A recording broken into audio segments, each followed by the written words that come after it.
Si tú, Alberto, fueses, no sé si en Chile existe esa figura, pero creo que no, o el zar antidrogas del país, ¿cómo atacarías al tema del narcotráfico hoy día? Bueno, lo primero que uno recomienda no tener un zar antidroga. Normalmente los zares antidrogas terminan capturados por el narco. Mira, por lo cual lo que siempre hay que hacer es distribuir el poder contra el narco. El narco es un enemigo, hoy no quiero ocupar esas palabras tan nefastas, pero es un enemigo tan grande que se han ocupado, para no decir poderoso, que se han ocupado tanto tiempo, que hay que efectivamente tener la distribución de ese combate, y por eso que es importante que, por ejemplo, la unidad de análisis financiero tenga mayores atribuciones. Y una de ellas, y ahí el diputado cometió un pequeño error, es que, por ejemplo, las automotoras de lujo deban reportar operaciones sospechosas. No lo hacen, ¿no? Hoy bien, no están obligadas hoy día, y de hecho el presidente Piñera ha enviado un proyecto de ley para que esto sea así.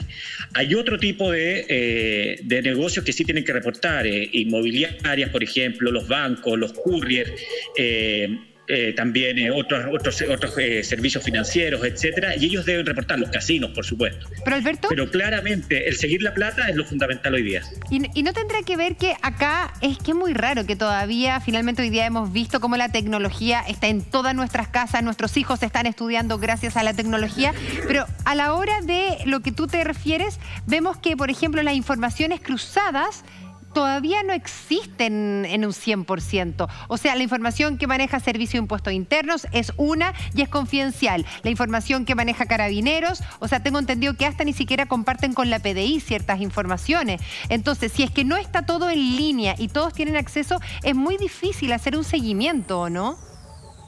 Sí, mira, yo te voy a poner un solo ejemplo. En Chile hoy día es imposible saber quién es el dueño real de una empresa.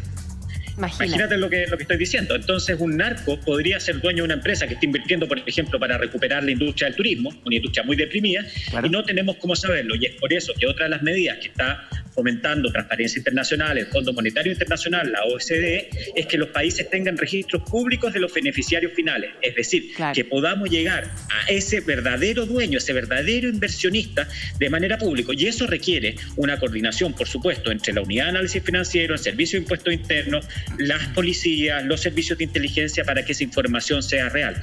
Hoy día los bancos hacen ese trabajo que se llama due diligence para ver quiénes son los beneficiarios finales, pero tienen que buscar por otras fuentes, no por fuentes públicas, quiénes son estas personas. Entonces eso ya es un vacío que nos hace navegar un poco en la ceguera en cuanto al lavado de dinero. Y perdón, solo decir una cosa para terminar esta intervención. Se creía siempre que Chile era un país de tránsito. Chile dejó hace rato de ser un país de tránsito de drogas. Chile es un país de producción. De hecho, hoy día produce lo que se denomina legal highs, que son estas drogas sintéticas, el éxtasis es el más conocido. Es un país de consumo, es un país que por su poder adquisitivo ha crecido su consumo. Hoy día tú ya no ves lo que veíamos cuando nosotros éramos niños, neopren, solventes, etcétera. Hoy día lo que ves es cocaína, y cocaína cada vez de mayor pureza, y por supuesto un país de exportación, sobre todo al mercado europeo y un poco también a Australia. Es dramático como además hemos ido transformándonos en un país altamente consumidor de droga. O sea, eso es terrible, terrible, terrible. Alberto, Libardo Buitrago nos explicó en varias oportunidades como los distintos escalafones de un país que va entrando en el mundo narco. O sea, primera etapa, un país que es de paso; segunda etapa, un país donde ya empiezan a hacer corromper las instituciones; paso número 3, cuando ya se militariza la lucha. En fin, varias etapas. ¿En qué etapa crees tú que está Chile y a cuánto estamos del siguiente nivel, que es quizás el más peligroso? Bueno, nosotros estamos todavía a tiempo. Una muestra es que estamos conversando de esto libremente y no corremos riesgo, ni ustedes preguntando ni yo respondiendo. Exacto. Es terrible decirlo, pero nosotros en Transparencia Internacional hemos tenido personas que han sido asesinadas por el combate contra la corrupción en Honduras, en Ruanda, por ejemplo. Mira, terrible. Ese es un indicador de que todavía estamos lejos. El segundo, que afortunadamente nuestros casos de conexión de narcopolítica aún son residuales, y es por eso de tenerlos hoy día. El caso preocupante que se dio en La Calera con el concejal Karim Chaguán, que está en investigación, el caso de San Ramón, que también está en investigación, y es muy importante que esas dudas se despejen. Y por otro lado, todavía nuestros carteles siguen siendo más bien pequeños y desintegrados. No tenemos la captura de... Ahí tenemos un tema técnico, pero... A ver, bueno, es uno de los síntomas. Podemos hablar abiertamente de esto. Germán está ahí en la conexión. Podemos hablar abiertamente de esto en televisión sin miedo a que camino a mi casa algo me pase, que en otros países pasa. Germán, ¿cómo ves tú lo que nos planteaba Alberto? No, que tiene toda la razón, que todavía no estamos en ese nivel de otros países que es súper preocupante, en donde todos salen con miedo a la calle. Pero cuando se decía que la cuarentena y la pandemia había disminuido el negocio, los narcotraficantes siguen vendiendo droga y los que consumen droga siguen consumiéndola. Si cuando vemos que se piden permiso,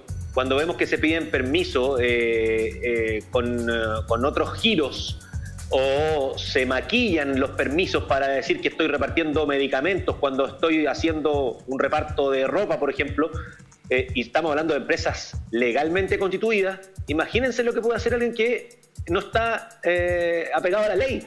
Es mucho más ingenioso todavía. Entonces, eso de que la droga hoy está guardada y no se está repartiendo, mentira, se está repartiendo igual y el consumidor tiene la necesidad y le llega incluso a su domicilio, disfrazado en una caja de fruta y verduras probablemente, pero eso existe y por eso también hay tanta movilidad en nuestro país y en Santiago sobre todo. ¿Alberto? Ahí volvió Cristian. Sí. Alberto. ¿Qué dice Cristian por Cristian Prej? No, Alberto. Sí, no, una buena comparación, ¿eh? Sí, perdón, Alberto. Por favor, Alberto Prej. Ya que estamos hablando de delitos terribles. Sí, claro.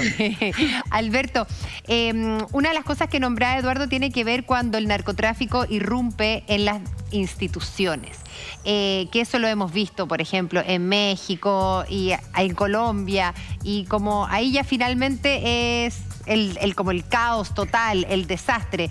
En Chile algo se ha hablado, pero nunca se ha logrado comprobar nada. De hecho, hemos visto algunos diputados, algunos políticos, que como que lo insinúan, pero a la hora de ir los medios de comunicación a preguntarle cuáles son las fuentes, que hablen un poco más, como que ahí se retractan. Existe todavía como un cierto temor a decir si es que ha entrado o no ha entrado el narcotráfico ya sea en distintas instituciones. Bueno, lo vimos en Rancagua, pero ¿eso es incipiente?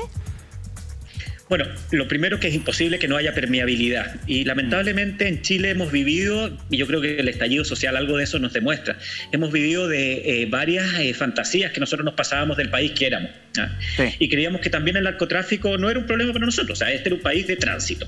Y nos damos cuenta de que no somos un país de tránsito. Por lo mismo, es muy importante señalar que cuando existen estas señales, como por ejemplo en el caso de La Calera, como por ejemplo en el caso de San Ramón, por ejemplo en el caso de Rancagua, las señales de persecución tienen que ser muy firmes y llegar rápidamente a la verdad. Porque una vez que se cruza, y muy bien tú lo decías, una vez que se cruza esa frontera, claramente ya hay poco que hacer. Pero nos falta muchísimo, por supuesto, para ser un Estado en captura. Estamos Alberto, todavía lejos, pero es hoy día cuando hay que detenerlo. Alberto, de pronto uno de los desafíos más grandes que tenemos en materia de transparencia o de lograr que este cáncer del narcotráfico se nos enquiste, tiene que ver con las instancias que hay para denunciar dentro de las mismas instituciones. O sea, si tenemos un caso en un municipio y sabemos que hay un edil que está metido y yo soy un jefe de sección o un simple empleado del municipio, es muy difícil que esa persona lo pueda hablar, porque en un pueblo chico rápidamente se va a saber y ese tipo pierde la pega, o esa persona pierde el trabajo. En el ejército, en una institución uniformada, lo mismo. Como que ahí de pronto no tenemos canales de denuncia o de regulación interna expeditos, ¿no? ¿Cómo lo ves tú? Bueno, hoy día de hecho se celebra el Día Internacional de Protección al Denunciante de Corrupción.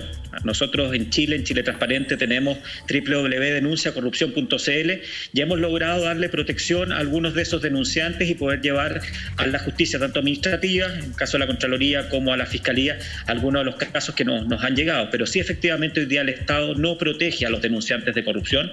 Existe un proyecto de ley que ingresó hace 2 semanas, es un proyecto de ley que contempla sobre todo la denuncia de corrupción administrativa, algunas cosas interesantes, pero deja la gran corrupción, la corrupción que de la que estamos hablando, sobre todo la relacionada con el crimen organizado, fuera, por lo cual nosotros creemos que ese proyecto de ley le falta muchísimo. Porque bien tú lo dices, ¿cuál es el incentivo de una persona honesta para denunciar? Sí. Hoy día no tiene ningún tipo de incentivo, es casi ir a la muerte. Y nadie está llamado al heroísmo, nadie puede estar llamado al heroísmo ni a la inmolación.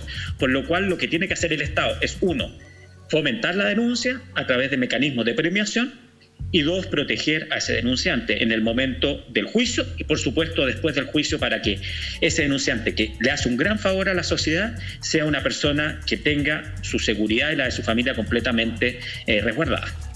Alberto, te queremos agradecer que hayas estado con nosotros esta tarde en una grata conversación de un tema que es muy complejo de abordar y del cual tenemos que hacernos cargo como sociedad completa. Hoy día es el momento de tomar acción. Si en el pasado quisimos meter como la avestruz la cabeza abajo de la tierra, no nos ayudó de nada. Hoy día tenemos un tremendo problema con el tema del narcotráfico y hay que ponerle un parelé ya. Que te vaya bien, Alberto. Muchísimas gracias.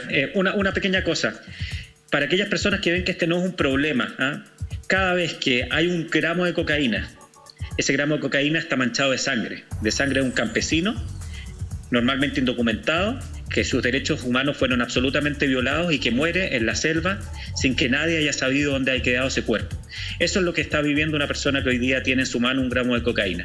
Hay que entender que esto es una adicción, hay que cuidarlo desde el punto de vista sanitario, pero también el concepto de derechos humanos tiene que estar en el centro del combate contra el narcotráfico. Sí.